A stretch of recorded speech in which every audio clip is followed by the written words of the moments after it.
Why has Meghan Markle lost her sparkle? Can we just leave Meghan, Duchess of Sussex, alone? I'm not quite sure what happened in the past few weeks, but Meghan Markle has completely lost her sparkle when it comes to headline writers.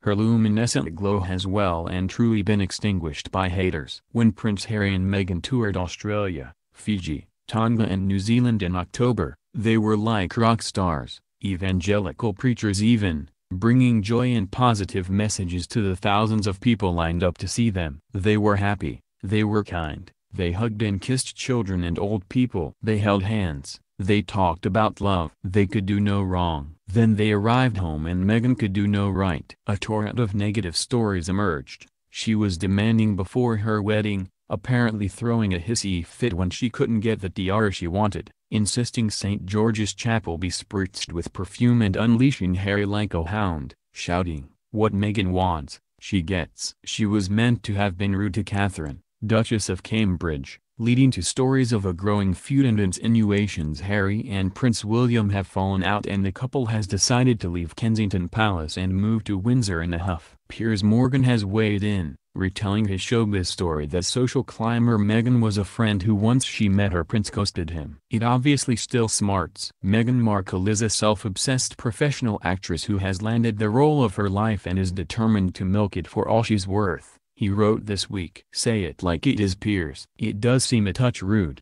but then he has never been popular with Harry and William. I'm sure Meghan is demanding to her staff and 5 a.m. emails from your boss are stressful. I've experienced it, but then, you don't have to answer them at that time. Anyone thought perhaps it's simply the time Meghan gets up and remembers things to tell them? And what are we trying to achieve here anyway? Drive her out of the royal family? Send her to the Tower of London? That, at least, would be met with approval by her half-sister Samantha Markle, who tweeted, "I heard a rumor about demands being made for scent busters or air freshener in Windsor. When Sis sees the ghost of Anne Boleyn walking the tower with her head in her hands, will she demand Ghostbusters?" Charming. Let's look at her crimes. First, I very much doubt she would have had a Barney with the Queen over HRH's crown jewels. And as for the perfume stoush, it was reported at the time Meghan lit diptyque candles in the church. Scenting a wedding is a thing, apparently. So there clearly was no stink after all. But what does reek is the subtext why Meghan is being attacked. Is it all poppy syndrome, a snake inside the palace? Is it sexism,